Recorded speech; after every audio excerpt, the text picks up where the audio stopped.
When I took his knight, he could have trapped my queen. We both completely missed that I actually walled my own queen in. But neither one of us saw this. And the reason why I want to show you this game is because it was a really interesting game. So check this out. So I played knight e5. Like, I keep attacking his king, right? Knight g4 here, knight f6, queen here.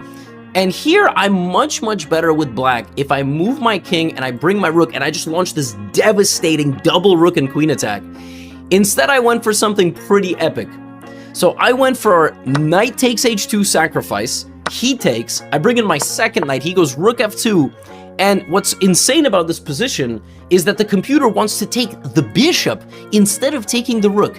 In the game, I thought it made more sense to take the rook, because now I was like, hey, how is he gonna get out? I am controlling both escape files. So I thought, like, this is very cool, right?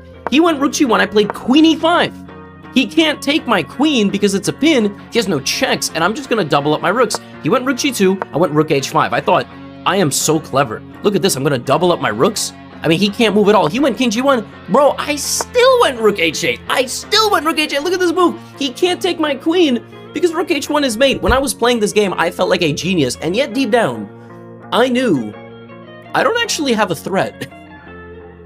It looks really cool, but in my mind, I'm sitting there like, I'm not actually threatening to take his bishop because, you know, I think if he just keeps advancing the position, he's going to be just fine. But he overreacted. He tried to defend himself and tried to offer me a queen trade, and now I can take the bishop because now the bishop is guarding the queen. So I sacrificed the rook.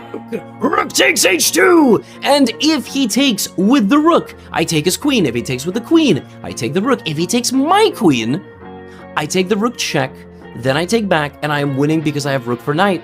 So he's scrambling. Out of nowhere, it is Gotham chess up a full queen. And the way you win a position like this, when you are playing against rook, knight, rook, bishop, and some pawns, you have to use the pawns to help the queen. So I play b5 and a5.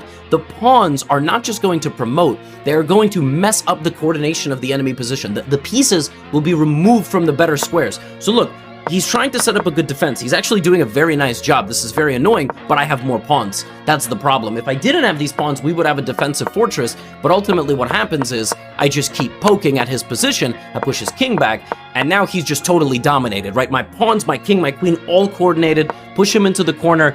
I win his pawn. Now I'm actually threatening mate on a8 and a2, which is really nasty. I go here, d5, d4, totally winning position, and here I just won.